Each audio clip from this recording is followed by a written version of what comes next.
Allez, on y va sur l'exercice 51, page 144. Je ne reviens pas sur l'énoncé, vous êtes censé l'avoir déjà travaillé. Je vous réexplique juste ce 1 pour 7 là. Donc pour faire une boisson bien dosée, on va dire, il faut verser un volume de sirop de menthe pour 7 d'eau. C'est-à-dire que là j'ai réservé donc une bande pour la menthe et je vais prendre 7 bandes par-dessus d'eau. Et dans ces cas-là, on aura un mélange qui respecte en tout cas la recette. Ça s'appelle un ratio en maths, hein, 1 pour 7. Donc regardez bien, c'est un truc dont on va avoir besoin dans la question 2. J'ai donc 8 compartiments. Si j'en ai 1 pour 7, ça veut dire qu'en tout j'en ai 8. Et sur les 8, il y en a un réservé à la menthe. Voilà. Première question, on vous demandait de déterminer en fonction de x la hauteur du sirop de menthe versé dans ce verre qui est un pavé droit. Donc là vous avez ici le sirop de menthe. Si on oublie l'eau qui est par-dessus, ça nous forme en fait un mini pavé droit de hauteur x. Et on connaît les dimensions de la base, ça fait 4 cm sur 4 cm. Et pour cela, on fait R de la base fois hauteur. Alors l'air de la base, c'est facile, la base c'est un carré qui fait 4 sur 4. Et ensuite on multiplie par la hauteur, et ici la hauteur, ils ont décidé de l'appeler x. Bon bah 4 fois 4 ça fait 16. 16 fois x, on note ça en maths, tout simplement, 16x. Voilà, ça y est, première question terminée. Le volume de sirop est de 16x, et par contre, au niveau de l'unité, quand même, c'est bien de savoir, ce sera en centimètres cubes. Pourquoi est-ce que ce résultat final est en centimètres cubes? Eh bien parce que tous les nombres que j'ai multipliés entre eux sont en centimètres. D'accord? Alors on va regarder juste un petit peu le truc. Au début, j'ai fait 4 fois 4, ce qui me faisait donc des centimètres multipliés par des centimètres. Ça donne des centimètres carrés. C'est donc une aire. Et c'est normal, puisque ce que j'ai fait au début, c'est calculer l'aire de la base. Et ensuite, ces centimètres carrés, je les ai multipliés par la hauteur. Eh bien, des centimètres carrés multipliés par des centimètres, ça donne des centimètres cubes. C'est pour ça que le résultat final est un volume exprimé en centimètres cubes. Ok? On passe à la question 2. On vous introduit une fonction qui s'appelle g.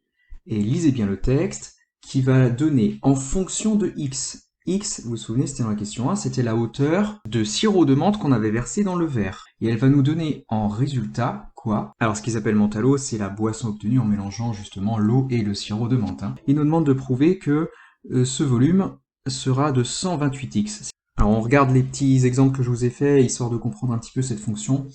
Regardez, là dans le premier cas, j'ai versé un tout petit peu de sirop de menthe. Si je respecte le ratio 1 pour 7, dans ces cas-là, je vais peut-être verser de l'eau, on va dire, jusque là. D'accord? Et là, j'aurai le mélange convenable en respectant la recette. Donc voici la boisson obtenue, évidemment, par mélange d'eau et de sirop de menthe. Alors que dans le deuxième cas, j'ai versé beaucoup plus de sirop de menthe. Et si je veux respecter le ratio 1 pour 7, dans ces cas-là, il faudrait que je verse 7 fois l'équivalent. Donc vous voyez, j'aurais même pas assez du verre. J'aurais donc, en théorie, si j'avais un verre beaucoup plus grand que ça, énormément plus de boissons obtenues. Donc vous voyez à travers cet exemple que le volume du mélange final dépend directement de la hauteur du sirop qu'on a mis dans le verre. D'accord? Alors maintenant la question c'est de prouver que notre fameux g de x, c'est-à-dire l'image de x par la fonction g, c'est bien 128x. Alors donc là, l'objectif c'est qu'on montre que g de x c'est 128x. Pour un volume de sirop de menthe versé, on doit verser par-dessus le volume équivalent d'eau. Donc ici, puisque ça s'appelle x, eh bien je dois verser par-dessus 7x. Mais là, on nous demande de calculer g de x, qui est le volume du mélange final. Le mélange final, c'est la totalité, d'accord? Puisque c'est un pavé droit, j'aurais besoin de connaître la hauteur de mon mélange final. La hauteur de mon mélange final, c'est simple, c'est le petit x plus les 7 autres petits x par-dessus, c'est-à-dire ça fait 8 fois le petit x. C'est encore une fois le volume d'un pavé droit, comme on a fait dans la question 1, donc R de la base, à la base, c'est un carré de 4 sur 4, ça n'a pas changé. Ce qui a changé par contre, c'est la hauteur. Et la hauteur, on vient de montrer que c'est 8x. Donc vous faites 4 fois 4, qui fait 16, fois 8, qui fait 128, fois le petit x, ce qui fait 128x. Voilà, ça y est.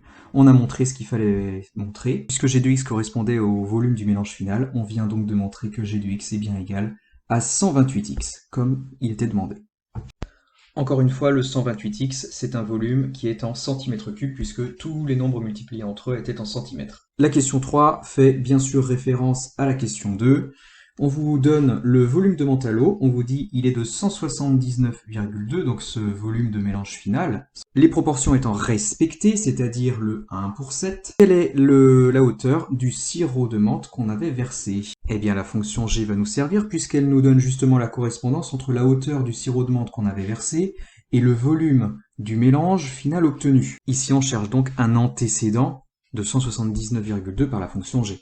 Alors, on va pas laisser un point d'interrogation, on va introduire une inconnue x. On cherche donc x tel que g de x fasse 179,2. G est une fonction affine de coefficient 128, elle ne fait que multiplier par 128 en fait. Je remplace, tout simplement. 128x doit faire 179,2 comme il est demandé.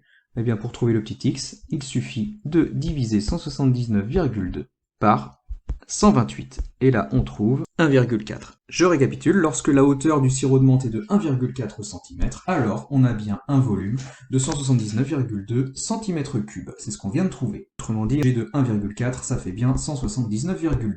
N'oubliez pas de préciser l'unité, il y avait donc une hauteur de 1,4 cm de sirop dans ce verre pour obtenir un mélange final de 179,2 cm3.